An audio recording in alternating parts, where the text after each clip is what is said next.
Last year we were flying drones around the loft a lot and at liberations, and we learned a few things while flying the drones in the air with the birds, and we had quite an idea of maybe hiring a helicopter, because we're seeing a lot of helicopters flying around the falls with the tourism industry, and we found that the birds are quite used to the helicopters because we get daily helicopter flights over the loft and while the birds are exercising.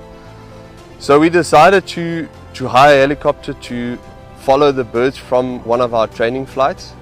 So on 26th of April we hired the helicopter and we decided to go out onto the liberation site.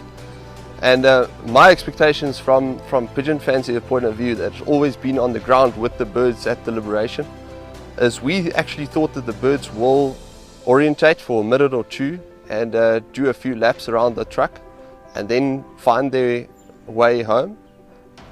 In reality, what we found was, after liberating the birds, they came straight out the truck. The ones on the left made a half a circle and the ones on the right came straight out in the direction of the falls, and they never hesitated to go either left or right. They were straight going towards the falls.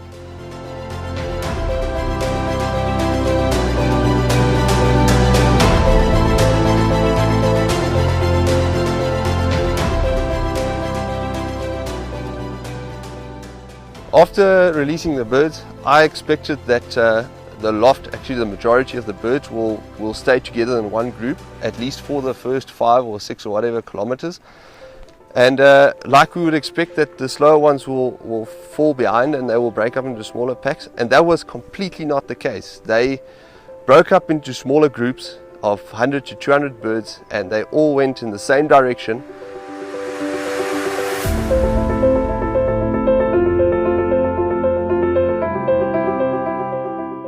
And it was quite interesting to see that they were in the same line, but all flying at the same speed in the same direction, but they didn't stay in one group. They all broke up into smaller groups.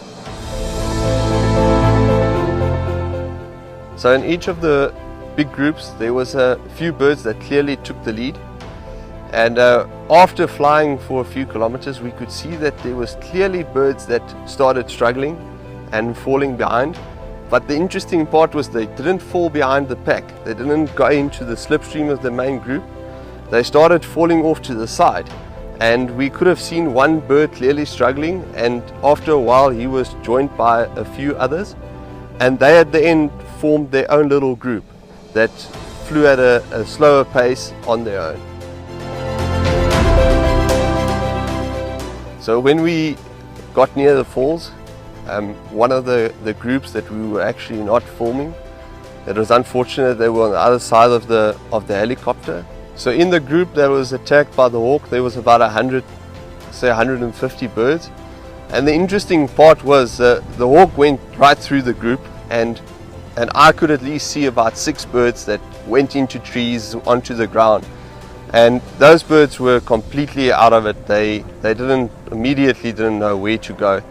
And that might be a reason why we're losing birds on short tosses or short exercises like this, is that they get attacked and they would go onto the ground and they won't find their way back, or may get injured and they won't come back to home.